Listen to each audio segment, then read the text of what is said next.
मुंह खोल इसका, मुंह खोल।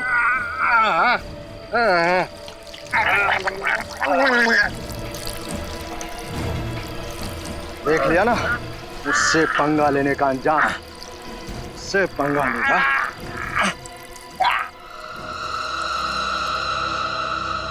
बॉस, ये उंगली एक लड़की की है जिसकी उम्र 22 से 25 साल के बीच में है। सर कोई और खास बात? हाँ, एक खास बात पता चली है। ये उंगली जिस किसी भी लड़की की है उसे जरूर कोई किडनी की तकलीफ और फंगल इन्फेक्शन हुआ है। इतनी कम उम्र में किडनी की बीमारी? बीमारियां आजकल उम्र देख के नहीं होती हैं फ्रेडी। निखिल, एक काम करो, पता लगाओ इस हफ्ते भर में 22 और 25 साल की उम्र की कितनी लड़कियां गायब हुई हैं और उनके गायब होने के रिपोर्ट्स लिखवाए गए हैं। हाँ सर, मेरी समझ में ये नहीं आ रहा है कि उस लड़की की उंगली वहां तक पहुंची कैसे? मच्छी ले लो, मच्छी, ताजी ताजी मच्छी, पापलेट, सुरमई, झींगा, मच्छी ले लो, ताजी ताजी मच्छी, मच्छी ले लो, मच्छी, ताजी ताजी मच्छी। मच्छी ताजी है ना? एकदम ताजी। 2 हाथ बांगड़ा कोनी। पापलेट कैसा दिया है? 806 भाई 800 कुछ है? अरे पापलेट बेच रही या सोना? अरे क्या साहिब, मैं मजाक करते हैं। सोना किधर 800 में मिलेगा? एकदम सही भाव है। ये 500 रख और सारी पापलेटें बांध दे। नहीं नहीं साहब, मेरा आदमी बहुत मेहनत करके मच्छी पकड़ के लाता है, ये भाव नहीं परवड़ेगा। ठीक है, ये 100 और 600 रख। चल ना आपका ना मेरा, 750 लूंगी। बोलो, बांधू मच्छी? 600 अपना आखिरी ऑफर है, वरना बाजार में और भी बहुत अच्छी जगह अच्छी मच्छी मिलती है। हाँ साहब, आप उधर से ही लो, आपका भी भला होएगा, उनका भी भला होएगा। 2 हाथ दो जरा। ये तो अजीब मुसीबत है। मच्छी ले लो, मच्छी, अजीब मच्छी वाली है तो। ताजी ताजी मच्छी। अरे वो मच्छी वाली, झींगा है क्या? है भाभी, आइए।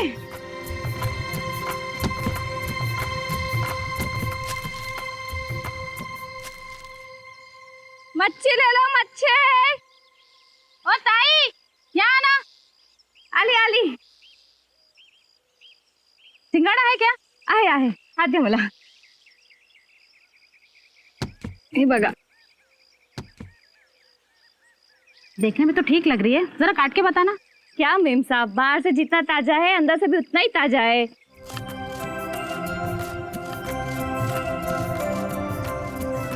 ये देखो, ये क्या है? अगं बाई!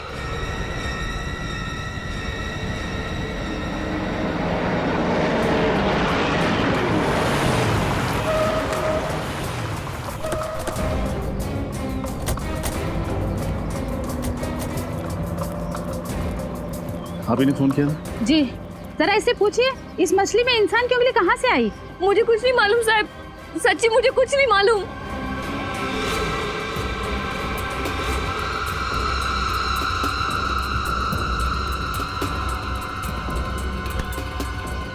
क्या मतलब कुछ नहीं मालूम?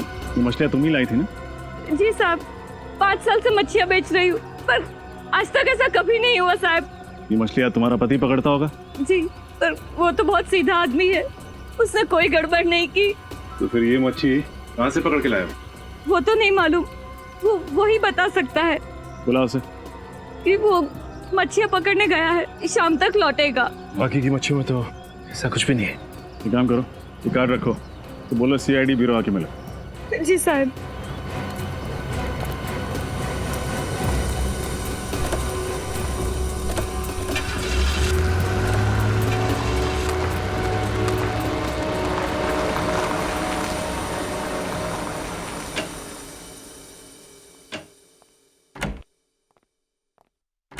रेडी? इतना परेशान क्यों लग रहे हो? कुछ नहीं सर। कुछ नहीं मतलब? कुछ बात तो जरूर है। रेडी, देखो जब मैं परेशान था ना तो तुमने मेरे दिल का बोझ हल्का किया था।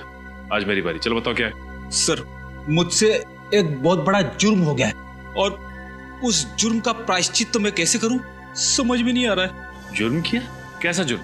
कैसे बताऊं सर, बताते हुए भी शर्म आ रही है, खुद पे गुस्सा आ रहा है। मैं इतना बड़ा गुनाह कैसे कर सकता हूँ? अरे ऐसा क्या गुनाह किया है? चलो अब मुझे बताओ प्लीज। एक शर्त पे बताऊंगा। ठीक है, क्या शर्त है बोलो।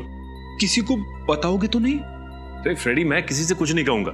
देखो, तुमने मेरी बात अपने तक रखी थी, तुम्हारी बात भी मैं अपने तक रखूंगा। चलो बोलो। कान में बताऊंगा। ठीक है।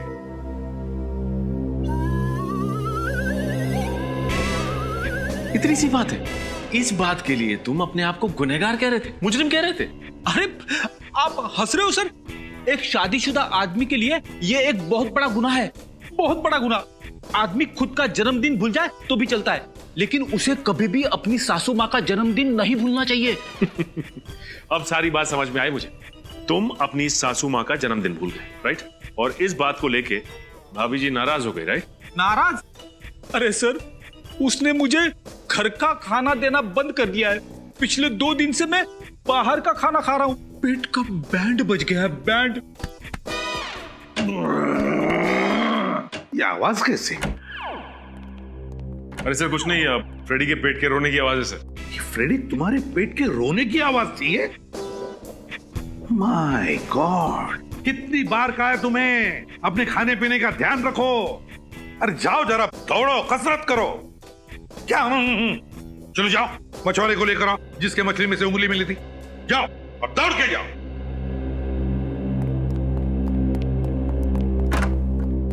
मिसिंग पर्सन ब्यूरो से क्या पता चला? सर इस हफ्ते 5 ऐसी लड़कियों की रिपोर्ट लिखवाई गई है जो मिसिंग है, जिनकी उम्र 22 से 25 के बीच में है। 5 लड़कियां हैं 22 और 25 साल की उम्र की। उनके घर वालों से जाकर पूछताछ करनी पड़ेगी, अच्छी तरह से पूछताछ करनी पड़ेगी। सर, अरे वो मछली जिसमें से उंगली मिली थी, कहां पकड़ी थी तुमने वो? साहब, वो मछली मैंने समुंदर से पकड़ी थी। समुंदर से? सर, इतने बड़े समुंदर में एक लड़की को ढूंढना बड़ा मुश्किल है। वही तो, मगर एक बार पता चल जाए ना कि वो उंगली है किस लड़की की, तो सारा राज धीरे धीरे खुल जाएगा। वही तो राज है उस उंगली के पीछे।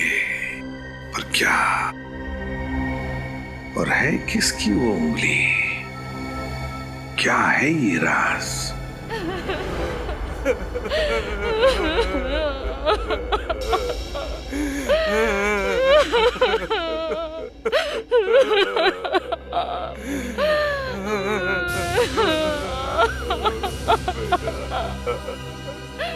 किरण की तो मौत हो गई? सर, हम तो किरण के बारे में जानकारी हासिल करने आए थे, लेकिन यहाँ तो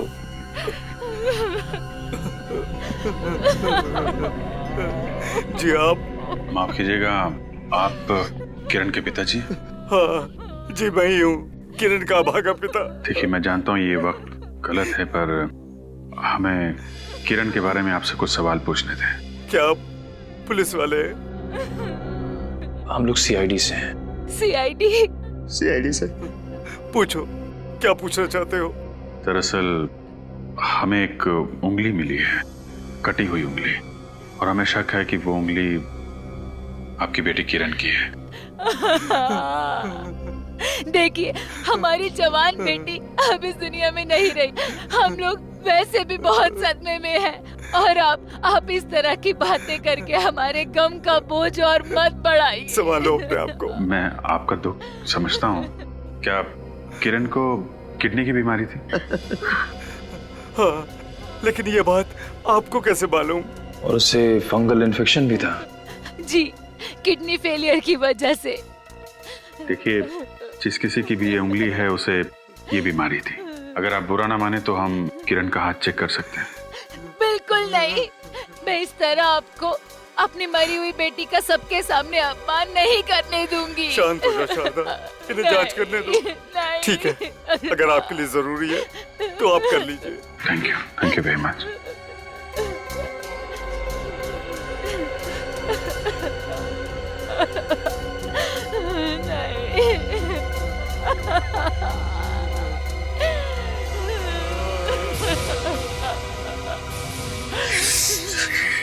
सर, इसकी उंगलियां तो ठीक हैं, मगर नाखून नहीं है। हाँ सर। किरण तो लापता थी, फिर ये आपको कब मिली? कल ही मिली हमें इसकी लाश आरके हॉस्पिटल के मॉर्ग रूम से। Morgue room? जी हाँ।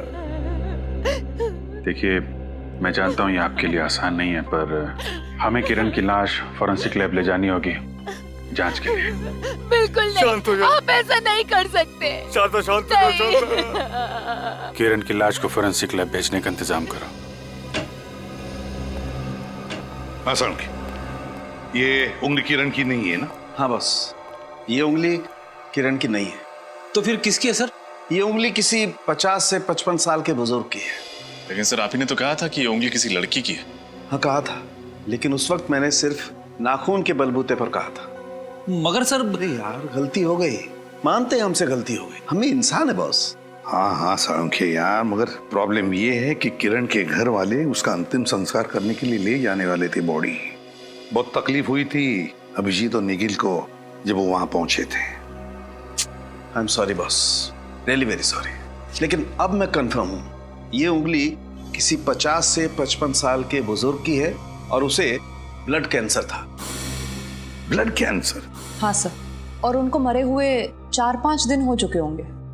कुछ और पता चला? हाँ, ये देखो बॉस, ये उंगली बहुत बुरी तरह से कुचल गई है किसी भी वजह से। किसी एक्सीडेंट की वजह से? हाँ, हो सकता है। लेकिन एक काम करो, किरण की बॉडी उसके घर वालों को सौंप दो और उनसे कहो कि हमसे गलती हो गई और हम माफी चाहते हैं। रजत, पता लगाना पड़ेगा किसी ऐसे आदमी का जिसकी उम्र 50-55 की है और जिसे ब्लड कैंसर है और जिसकी उंगली बुरी तरह से कुचल गई है एक्सीडेंट में। देखते हैं इस हॉस्पिटल से क्या पता चलता है। एक्सक्यूज मी, हम लोग सीआईडी से आपसे कुछ पूछताछ करनी है। सीआईडी? क्या बात है सर, किसी का खून हो गया क्या? हाँ, हमें ये पता करना है कि कुछ दिन पहले आपके हॉस्पिटल में एक 50-55 साल के बुजुर्ग अपना कैंसर का इलाज कराने आए थे क्या? सर, यहाँ सभी मरीज कैंसर का इलाज कराने ही आते हैं। आप किसकी बात कर रहे हैं सर? उन्हें ब्लड कैंसर था और एक हादसे में उनके हाथ का आगे का हिस्सा खराब हो गया था, इसीलिए उन्होंने ऑपरेशन भी कराया था उसका। अरे बाप रे, जिस इंसान को कैंसर था उसके साथ ही हादसा भी हो गया। जिंदगी भी ना पता नहीं कितना कष्ट देती है कई लोगों को। सर, मैं चेक करके बताता। प्लीज।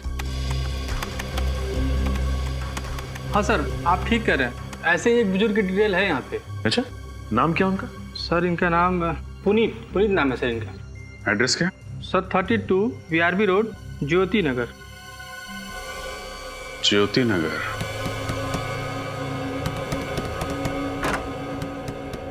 जी कहिए। सीआईडी। सीआईडी? आप लोग मेरे पापा के सिलसिले में बात करने आए हैं ना? क्या वो मिल गए? जी नहीं, दरअसल बात थोड़ी सीरियस है। सीरियस? क्या हुआ सर? सर, मेरे पापा ठीक तो है? जवाब दीजिए सर। बात यह है कि हमें कटी हुई उंगली मिली है। कटी हुई उंगली? जी हाँ, और हमें शक है कि वो उंगली आपके पिता पुनीत जी की है। क्या? ये नहीं हो सकता। नहीं, ये नहीं हो सकता। ऐसा ही हुआ है, यही सच है। कहाँ मिली उंगली? मछली के अंदर। मछली के अंदर से? जी हाँ। लेकिन आप लोग इतने यकीन के साथ कैसे कह सकते हैं कि वो उंगली मेरे पापा की है? देखिए, वो उंगली किसी 50-55 साल के आदमी की है जिसे ब्लड कैंसर है। Blood cancer? हे भगवान, मेरे पापा को भी ब्लड कैंसर था। कहीं वो उंगली? संभालिए अपने आप को। ये बताइए, आपके पिताजी गायब कैसे हुए? 3 दिन पहले मेरे पापा फैक्ट्री में काम कर रहे थे तो उनके दोनों हाथ मशीन के अंदर आ गए और जब मैं उन्हें हॉस्पिटल लेकर गया तो डॉक्टर, हटिए, रास्ता दीजिए, मेरे पापा को बहुत दर्द हो रहा है, रास्ता दीजिए, कोई है? डॉक्टर को बुलाओ, डॉक्टर। एक डॉक्टर भी नहीं है मेरे पापा को देखने के लिए। घबराना मत पापा, मैं आपको कुछ नहीं होने दूंगा, ठीक है? Doctor, doctor, doctor, doctor, doctor, doctor साहब, डॉक्टर साहब, डॉक्टर साहब। अरे ऐसे कैसे अंदर घुसे आ रहे हैं आप? मेरे पापा की हालत बहुत खराब है। कहाँ है वो? बाहर स्ट्रेचर पे। आप प्लीज आइए मेरे साथ।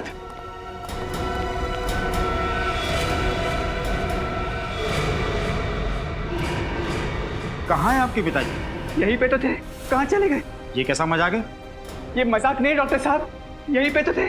मैं अभी उन्हें स्ट्रेचर पे लाया था। पापा, पापा, पापा, नर्स, मेरे पापा कहाँ हैं? मैं अभी उन्हें स्ट्रेचर पे लेके आया। नहीं, मैंने नहीं देखा आपके पापा को। नहीं देखा पापा।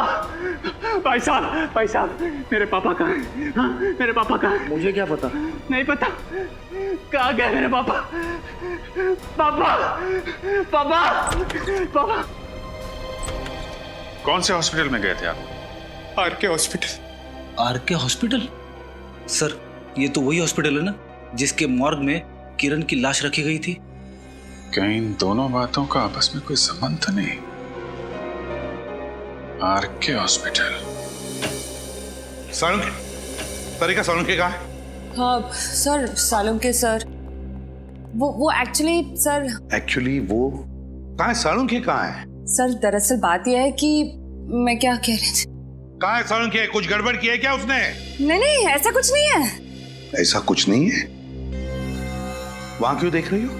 सालुंके, सर वहाँ पे मत जाइए, वहाँ पे कोई नहीं है। सालुंके, ये क्या बचपना है? नहीं कुछ नहीं, वो मैं क्या हाँ? जरूर कुछ गड़बड़ की है तूने? नहीं, गड़बड़ कुछ नहीं की बस। तो फिर ऐसे छुप के क्यों बैठा? मैं निकलता हूँ, बाहर निकलता हूँ, लेकिन एक शर्त है। अरे फिर बचपना? तुम मुझे कुछ कहोगे नहीं। तू पहले बाहर आ। हाँ, निकलता हूँ। क्या हुआ बता? क्या गड़बड़ की है तूने? नहीं, गड़बड़ कुछ नहीं की है बॉस। मैं तुम्हें कुछ बताना चाहता हूँ। क्या बताना चाहता है? बॉस, वो जो उंगली है, हाँ, वो उंगली एक लड़की की भी है और एक आदमी की भी है। क्या कहा तूने? ये उंगली एक लड़की की भी है और एक आदमी की भी? हाँ। क्या बात कर रहे हैं सालुंके साहब? एक उंगली तो एक ही इंसान की हो सकती है ना। अब ये उंगली एक आदमी और एक लड़की दोनों की कैसे हो सकती है? वो इसलिए रजत, ये पूरी की पूरी उंगली है तो पुनीत जी की, लेकिन उस पर जो नाखून लगा हुआ है वो है किरण का। ये उंगली है पुनीत की, पर नाखून लगा है किरण का। मतलब तुम्हारे कहने का मतलब है कि नेल ग्राफ्टिंग किया है? एग्जैक्टली बॉस, यही मैं कहना चाहता हूँ बॉस। ये जो उंगली थी ये कुचली हुई थी, और इस कुचली हुई उंगली पर किसी का नेल ग्राफ्ट किया गया है। नेल ग्राफ्टिंग का मतलब है अगर नाखून टूट जाए तो उसकी जगह पे ऑपरेशन के जरिए किसी और का नाखून लगवाना। अरे वाह, आज सूरज किधर से निकला भाई? आप मेरी इंसल्ट कर रहे हैं? अरे नहीं सालुंके, किसी भी ग्राफ्टिंग में, मेरा मतलब है ऑर्गन ग्राफ्टिंग में, चलो हम नेल ग्राफ्टिंग समझते हैं। अगर उंगली आदमी की है तो उसके ऊपर नाखून लगेगा आदमी का ही, और अगर लड़की की उंगली है तो उस पर नाखून लगेगा लड़की का, है ना? नहीं तो ये रिजेक्ट हो सकता है। बिल्कुल। तो फिर ये क्या है? वही तो मैं भी सोच रहा हूँ बॉस, ये क्या है? ये किस अनाड़ी डॉक्टर ने किया है? ऐसा तो कहीं होता ही नहीं है।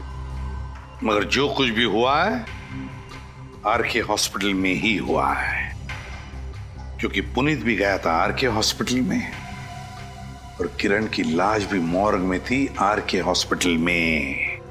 तो गड़बड़ जो कुछ भी है उस आरके हॉस्पिटल में ही है। जी कहिए। मैं सीआईडी से हूँ। पुनीत जी के बारे में आपसे कुछ पूछताछ करनी है। पुनीत? कौन पुनीत जी? राहुल के पिताजी, ये राहुल। कुछ याद आया आपको? ये अपने पिता के इलाज के लिए आपसे विनती करता रहा, और इसी बीच पुनीत जी हॉस्पिटल से गायब हो गए। अच्छा, राहुल के पिताजी, इनकी बात कर रहे हैं आप? सर, वो हॉस्पिटल से कहाँ चले गए किसी को कुछ पता नहीं चला। कमाल है, कैसा हॉस्पिटल है ये? एक घायल मरीज यहाँ से गायब हो जाता है और किसी को कुछ पता नहीं चलता? सर, पहले तो मुझे लगा कि वो मजाक कर रहा था, लेकिन जब बाद में पता चला तो सचमुच सर मुझे बहुत बुरा लगा। नहीं साहब, मैंने नहीं देखा। वो आदमी कहाँ गया? तुमने कुछ देखा कैसे नहीं? एक आदमी हॉस्पिटल से अचानक गायब हो जाता है और तुम कहते हो कि तुमने कुछ देखा ही नहीं। पुनीत जी के हाथों से खून बह रहा था, वो दर्द से करा रहे थे और किसी ने कुछ देखा ही नहीं। कमाल है साहब, मैं बिल्कुल आपसे सच कह रहा हूँ। मैंने उन्हें अंदर आते हुए तो देखा था, पर बाहर जाते नहीं। वो इस गेट से बाहर नहीं गए। अगर इस गेट से बाहर नहीं गए तो क्या हॉस्पिटल में कोई और भी रास्ता क्या बाहर निकलने का? हाँ साहब, शायद वो दूसरे गेट से गए होंगे। दूसरे गेट से? अच्छा, उस गेट पे कोई वॉचमैन रहता है? जी साहब, वहाँ रघु नाम का वॉचमैन बैठता है। अच्छा, वो गेट किस तरफ है? साहब, उस तरफ है। तो आपने भी उस घायल आदमी को यहाँ से जाते हुए नहीं देखा? जी नहीं। कमाल है। एक्सक्यूज मी, मेरा नाम सारिका है। मेरे डॉक्टर राकेश के साथ अपॉइंटमेंट है नेल ग्राफ्टिंग के लिए। एक मिनट में। हेलो डॉक्टर, मिस सारिका आई है आपसे मिलने के लिए। ओके डॉक्टर, आप जा सकती हैं। Thank you. यहाँ नेल ग्राफ्टिंग भी होती है? जी हाँ, नेल ग्राफ्टिंग होती है यहाँ पे।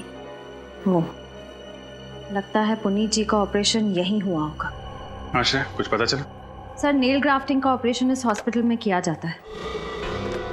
इसका मतलब जो कुछ भी हुआ है इस हॉस्पिटल में ही हुआ होगा। हो सकता है सर। हाँ निखिल, ओके ठीक है, तुम हॉस्पिटल के पीछे वाले गेट पे रहो, मैं मिलता हूँ। तुम लोग जरा नेल ग्राफ्टिंग एक्सपर्ट से बात कर लो, मैं अभी आता हूँ। हाँ निखिल। सर ये रघु हैं, उस दिन गेट पे ड्यूटी पे यही थे, अभी सो रहे हैं। सर लगता है हमारे देश के आधे वॉचमैन को ही बीमारी है ड्यूटी पे सोने की। ये बीमारी कम हो जाएगी तो जुर्म भी कम हो जाएंगे। उठाओ इसे।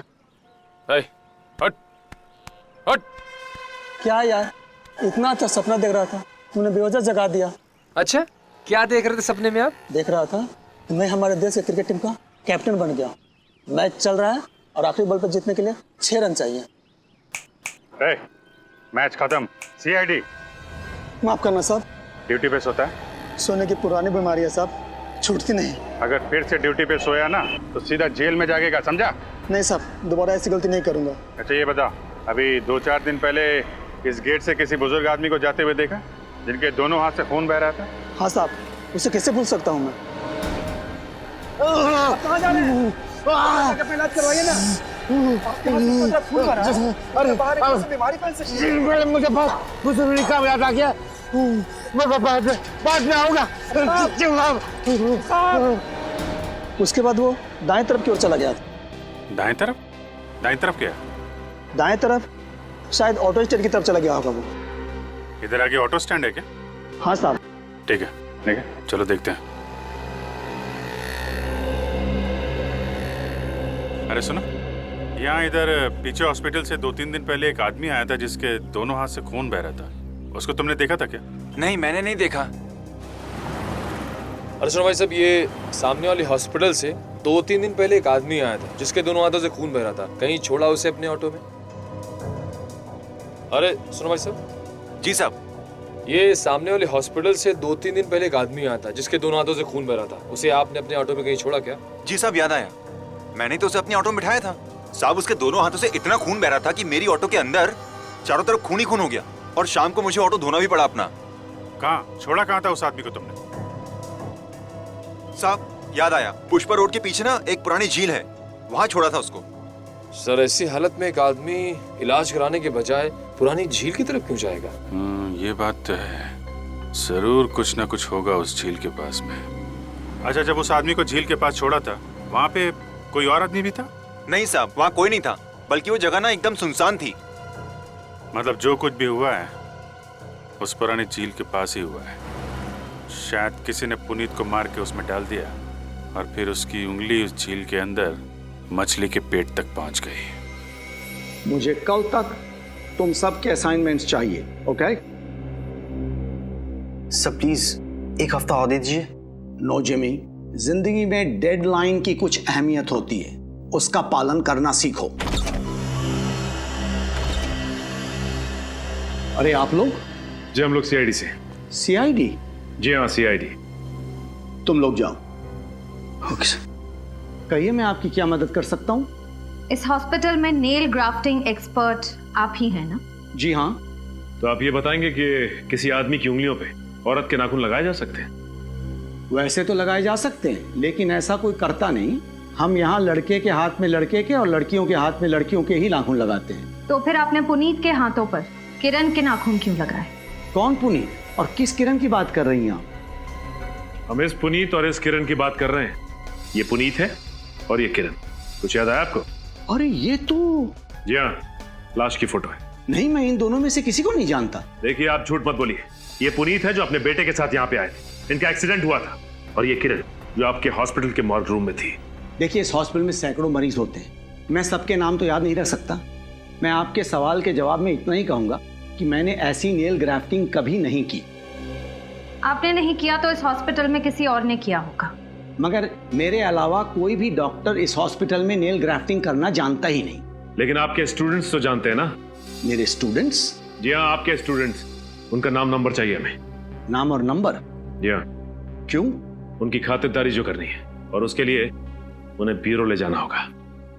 देखिए, हमें अच्छी तरह से पता चल चुका है कि मिस्टर पुनीत की नेल ग्राफ्टिंग तुम में से किसी ने की है। बताओ, किसने की है? सर, हम लोग तो स्टूडेंट है, पढ़ाई करते हैं, हम ऐसे क्यों करेंगे?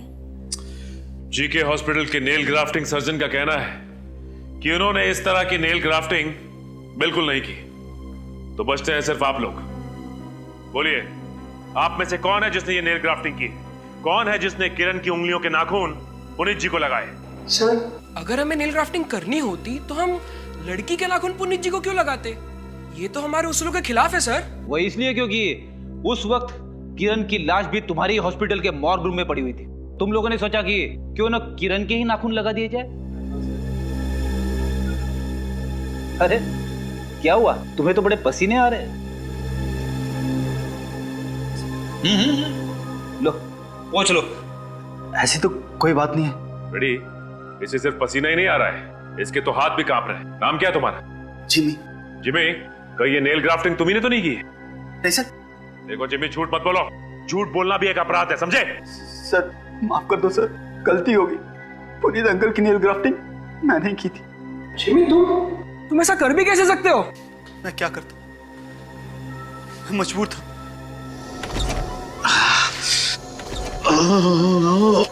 ओह नो, ये कैसे हुआ? आपका तो बहुत खून बह रहा है। काम करते वक्त बेचारे का हाथ मशीन में आके बेटा उंगलियों के नाखून खराब हो गए। अंकल, अगर नाखून खराब हो गए हैं तो हो सकता है नेल ग्राफ्टिंग करानी पड़े। पर बेटा, इसमें तो बहुत खर्च आएगा। देखो बेटे, ना तो इनकी इतनी हैसियत है और ना ही इनके बेटे राहुल की इतनी हैसियत जो लाखों रुपए के इलाज का खर्च उठा सके। देखिए अंकल, मैं 25-30 हजार तो दे सकता हूँ, लेकिन उससे ज्यादा नहीं बेटा, तुम गलत समझ रहे हो। हमें पैसे नहीं चाहिए। तुम्हें नेल ग्राफ्टिंग आती है ना? हाँ अंकल। बस बेटा, हम ये चाहते हैं कि तुम मेरी उंगलियों को नाखून लगा दो। नहीं अंकल, आप तो जानते हैं ना कि मैं पढ़ाई कर रहा हूँ, और अंकल मुझे ये सब करने की अनुमति नहीं है। नहीं बेटा, हमें पूरा विश्वास है कि तुम ये कर सकते हो। नहीं अंकल। हाँ बेटा, और फिर तुम डॉक्टर लोगों की भलाई के लिए तो बन रहे हो ना? हाँ अंकल, पर मना मत करना। अगर मेरा हाथ बेकार हो गया तो फिर मैं खर्चा कैसे चला पाऊंगा बेटा?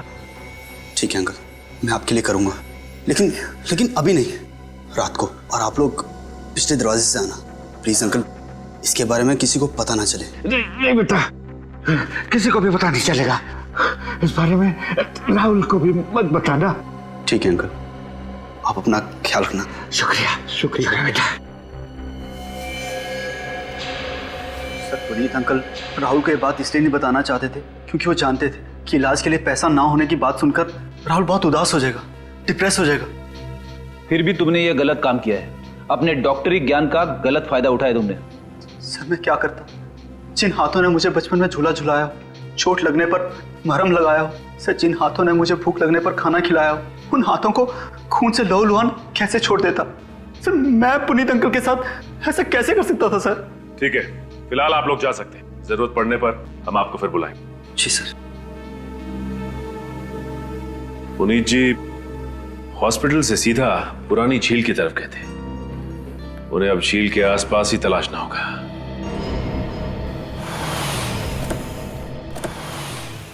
कुछ तो बोलिए सर। सर आप कुछ बोलेंगे नहीं तो मेरी कुछ समझ में नहीं आ रहा है सर। कहाँ आ गए सर?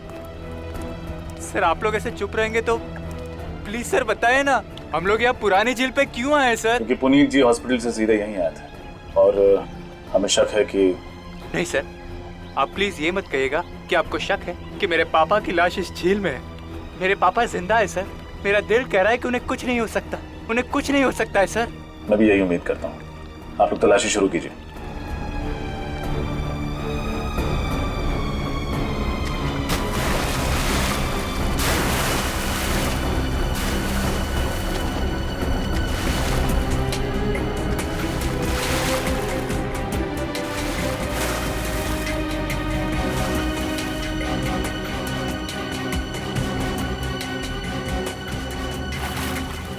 कुछ मिला क्या?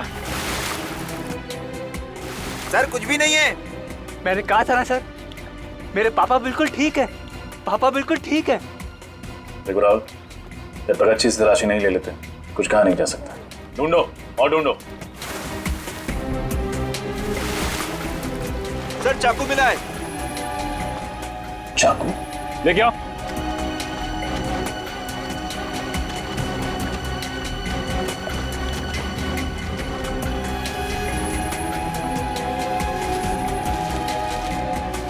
और अंदर जाके देखो।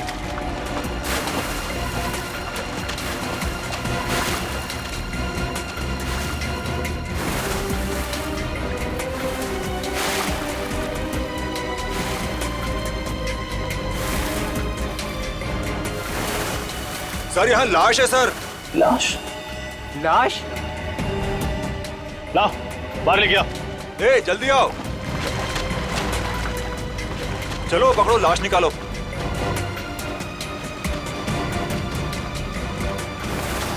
संभाल के संभाल के।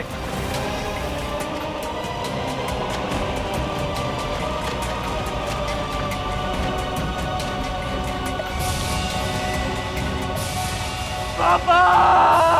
पापा! ये नहीं हो सकता। आप मुझे छोड़ के नहीं जा सकते। संभालो अपने आप को। वादा कीजिए सर, जिस इंसान ने मेरे सर से मेरे पापा का साया हटाया है, आप उसे जिंदा नहीं छोड़ेंगे। प्लीज वादा कीजिए सर। मैं वादा करता हूँ, जिसने भी पुनीत जी की हत्या की है उसे सिर्फ और सिर्फ फांसी होगी।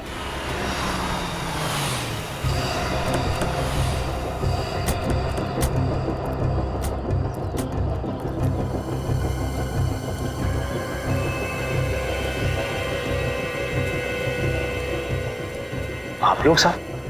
हम लोग सीआईडी से हैं। यहाँ के मैनेजर या मालिक जो कोई भी है जल्दी बुलाओ उन्हें। जी साहब।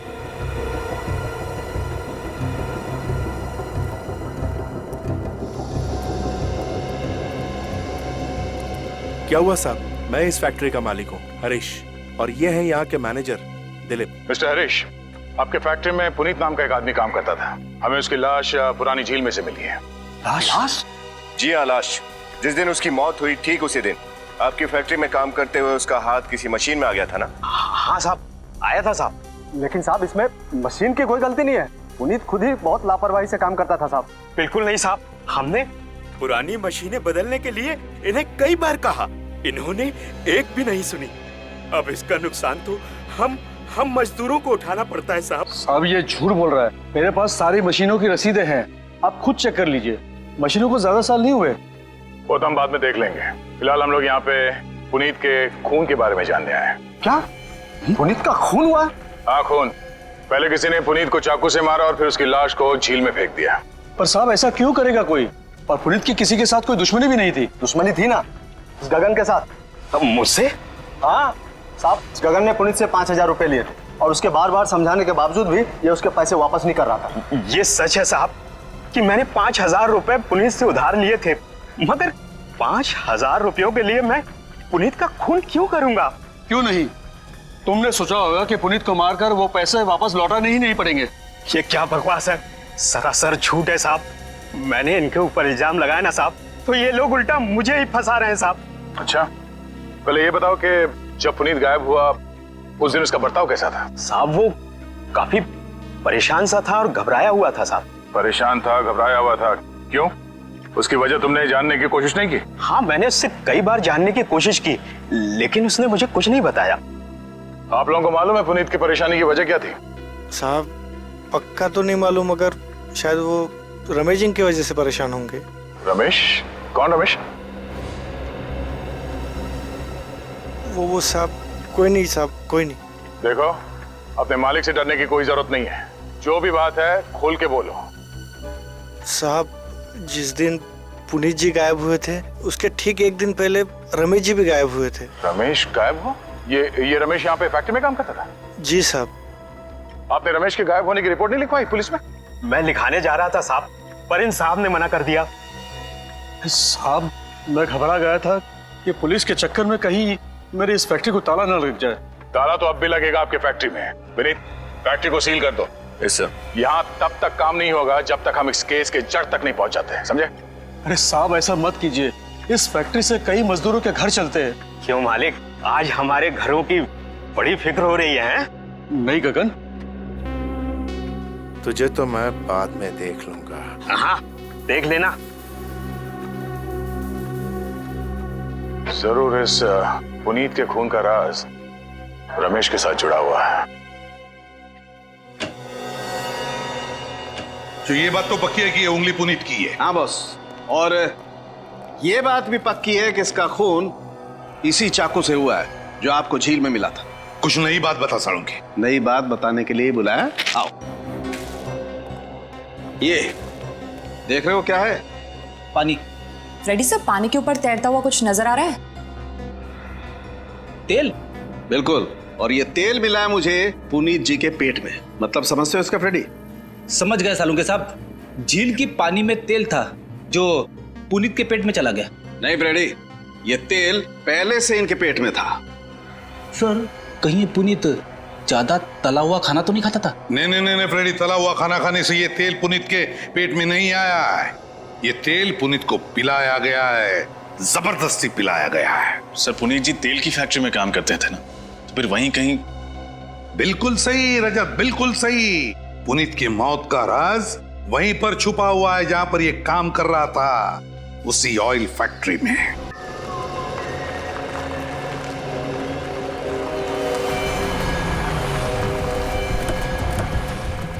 पुनीत, तुम यहां पे देखो, मैं वहां देखता हूं।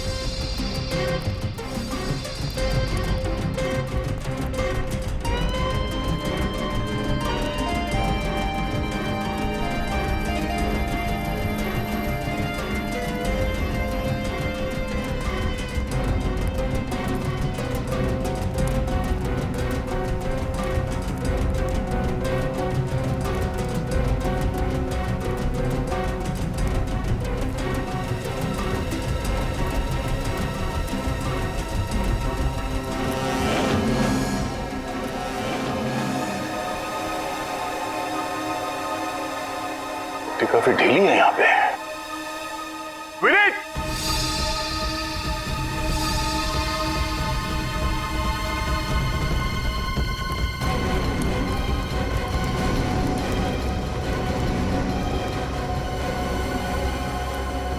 Yes sir.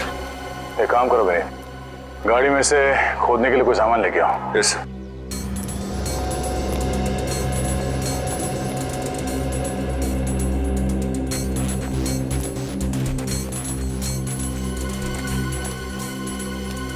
प्लीज खोदना शुरू करो।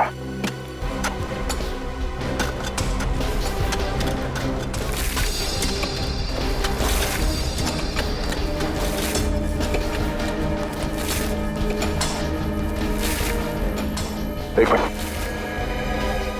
हाथ से हटाओ।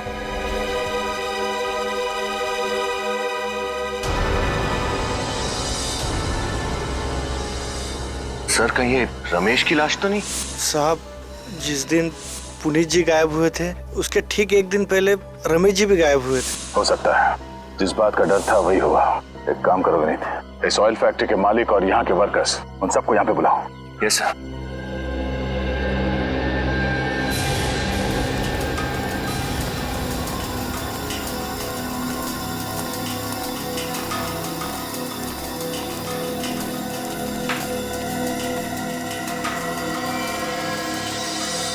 साहब, ये तो रमेश है। तो रमेश की लाश को यहाँ गाड़ रखा है और हम में से किसी को कुछ खबर नहीं। तो मिस्टर हरीश, क्या कहना है आपका? मैं क्या कहूँ सर, मुझे नहीं मालूम कि ये लाश यहाँ कैसे आ गई। लाश? इस लाश का नाम रमेश है। इसका नाम जरा इज्जत से लीजिए। आपकी तिजोरियां भरने में इसने भी खून पसीना बहाया है, समझे? सर, इस रमेश को भी उसी तरह चाकू घोंप कर मारा गया है जिस तरह पुनीत को मारा था। इसका मतलब है दोनों का खूनी कोई एक ही है, और वो खूनी इस फैक्ट्री में से कोई है। नहीं साहब, हम में से कोई रमेश जी को क्यों मारेगा? ये तो हमारे दोस्त थे। कौन किसका दोस्त था और किसका दुश्मन बहुत जल्द पता चल जाएगा। वो कैसे? आज शाम 7 बजे MI रोड पे एक गवाह खूनी का नाम बताने वाला है। उसने खुद पुनीत का खून होते हुए देखा है। क्या? जी हाँ। बस आज शाम तक का इंतजार है, फिर पता चल जाएगा खूनी कौन है और वो होगा सलाखों के पीछे।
अरे तुम? हाँ मैं। तुम जिंदा हो? तुमको क्या लगा मैं मर गया? ये सब बुलेट प्रूफ जैकेट का कमाल है। ये देखो।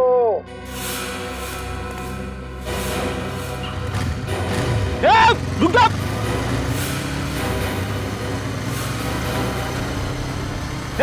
रुक जा! सर जल्दी जल्दी!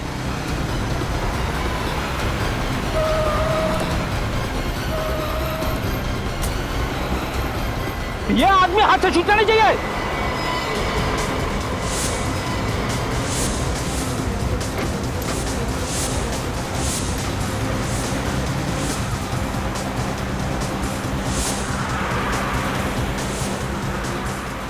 सर ये तो हाईवे की तरफ भाग रहा है। हाईवे तक पहुंचने से पहले ही पकड़ लेंगे गाड़ी।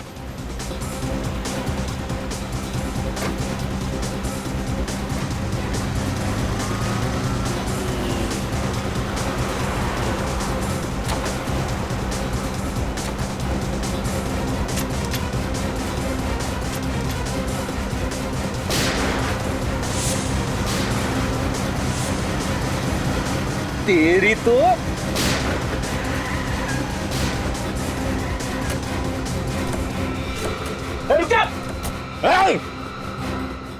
घूंघट तो उतार। ओह तुम हो। क्या सोचा था सीआईडी से बच के भाग जाओगे? गलती हो गई साहब, माफ कर दीजिए मुझे साहब। दो खून हो गए साहब। चुप! दो खून करने को तुम गलती कहते हो? गलती! बहुत बड़ा जुर्म किया है तुमने। क्या करता साहब, और कोई रास्ता ही नहीं बचा था। अच्छा, और कोई रास्ता नहीं था? ऐसी भी क्या मजबूरी थी? क्या मजबूरी थी? सुनाओ। मैं साहब रमेश के साथ मिलकर मैं फैक्ट्री से तेल चोरी करता था और फिर उसी तेल में मिलावट करके बाजार में ऊंचे दामों में बेचता था साहब। जिस थाली में खाते थे उसी थाली में छेद करते हुए शर्म नहीं आई तुम्हें? कभी कभी इंसान पैसे की लालच में अपने रास्ते से भटक जाता है साहब। मैं भी भटक गया था साहब, और शायद रमेश को अपनी गलती का एहसास हो गया था और वो मुझसे कहने लगा था कि बहुत जल्द ये सब बंद करना होगा। मेरी बात को समझ दिलीप, बेईमानी की घी की रोटियों में वो सुकून नहीं है जो ईमानदारी की रूखी सूखी रोटियों में सुकून है। हाँ अच्छा बेटा, तेरा पेट भर गया तो अचानक से तेरे जमीर में ईमानदारी के दीपक जलने लगे। एक बात याद रख, ईमानदारी के दिए को गरीबी की हवा के झोंके पल भर में बुझा देते हैं। नहीं दिलीप, ऐसी कोई बात नहीं है। मैं अपने मालिक को और ज्यादा धोखा नहीं दे सकता, इसलिए आज से इस काले धंधे में तुम्हारा साथ नहीं दे सकता भाई। बस तू मत दे मेरा साथ, मैं ये काम अकेला भी कर सकता हूँ। नहीं, तुम ऐसा नहीं कर सकते हो। अगर तुम ऐसा करोगे तो मैं मालिक को सब कुछ बता दूंगा। तो ईमानदारी की चिंगारी इतनी भड़क चुकी है तो आज मैं तुझे दिखाता हूँ कि इस चिंगारी को मैं कैसे बुझाता हूं।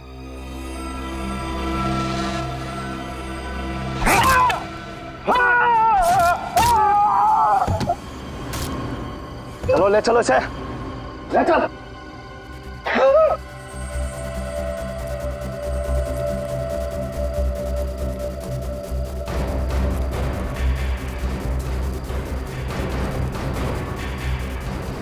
चलो चलो जल्दी चलो।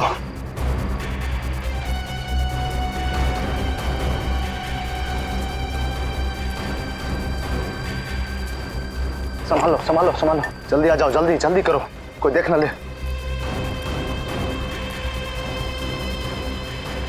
जल्दी खोलो, जल्दी करो, कोई देख लिया तो मुसीबत हो जाएगी। जल्दी करो, इधर से खोदो, खींचो इसे।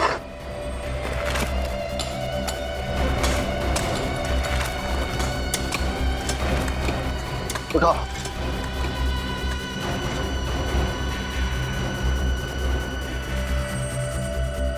डाल दो, कोई देख लेगा तो मुसीबत हो जाएगी। मैंने देख भी लिया है और सुन भी लिया है। मैं रमेश की कुर्बानी हुई बर्बाद नहीं होने दूंगा। तुम लोग अपने आप को कानून के हवाले कर दो, वरना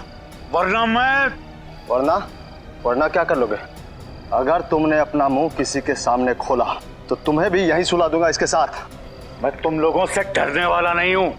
तुम लोग आज ही अपने आप को सीआईडी के हवाले कर दो, वरना मैं खुद सीआईडी को फोन लगाऊंगा। पुनीत, मैं तुम्हें मुंह मांगी कीमत दूंगा, सोच लो, वरना तुम्हारा भी एक बेटा है ना। जाओ, सोच समझ लो अच्छी तरह। रमेश का खून करते हुए पुनीत ने तुम्हें देख लिया तो तुमने पुनीत को भी मार डाला। पुनीत को मैंने उसकी जिंदगी बचाने का मौका दिया था। नोटों से मैंने उसका मुंह बंद करना चाहा था, लेकिन वो अपनी गरीबी में ही खुश था।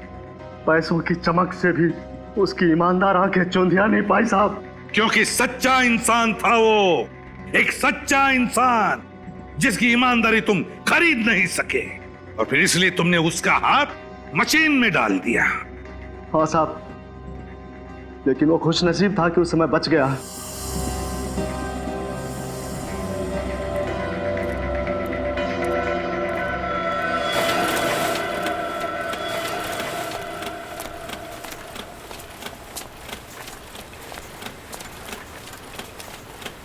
पुनीत, तो फिर क्या सोचा तुमने? सोच लिया मैंने, मैं सीआईडी के पास जाऊंगा। जब सोच लिया है तो फिर काम पे लग जाओ। क्या कर रहा है? ये क्या हो रहा है?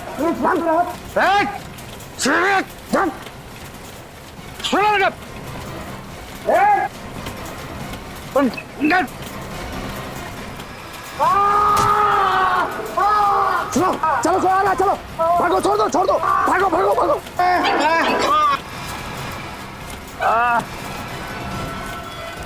अरे पुनीत, कैसे हो गया भाई? पुनीत मैं राहुल को फोन लगाता हूँ। पुनीत जी, राहुल, तुम्हारे पापा का हाथ मशीन में आ गया बेटा, हम सब संभाल रहे बेटा, तुम जल्दी आ जाओ बेटा। और तुम उसके पीछे पीछे हॉस्पिटल तक पहुंच गए, इस मौके की तलाश में कि कब उसे मार सको। हाँ साहब, और वो मौका मुझे मिला पुरानी झील के पास, जहाँ पुनीत आया था वो चाकू लेने, जिस चाकू से मैंने रमेश का खून किया था, और वो चाकू लेकर आपके पास आने वाला था। इसीलिए मैंने उसी चाकू से उसका भी खून कर दिया, और फिर सबक सिखाने के लिए मैंने उसके मुंह में वही तेल डाल दिया।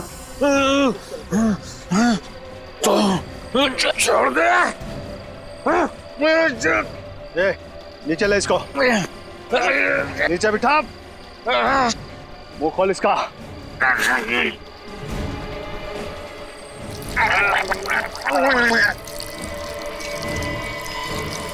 और उसी तेल ने तुम्हें पकड़वा दिया। तुम्हारे जुर्म की पूरी दास्तां कह दी उस तेल ने।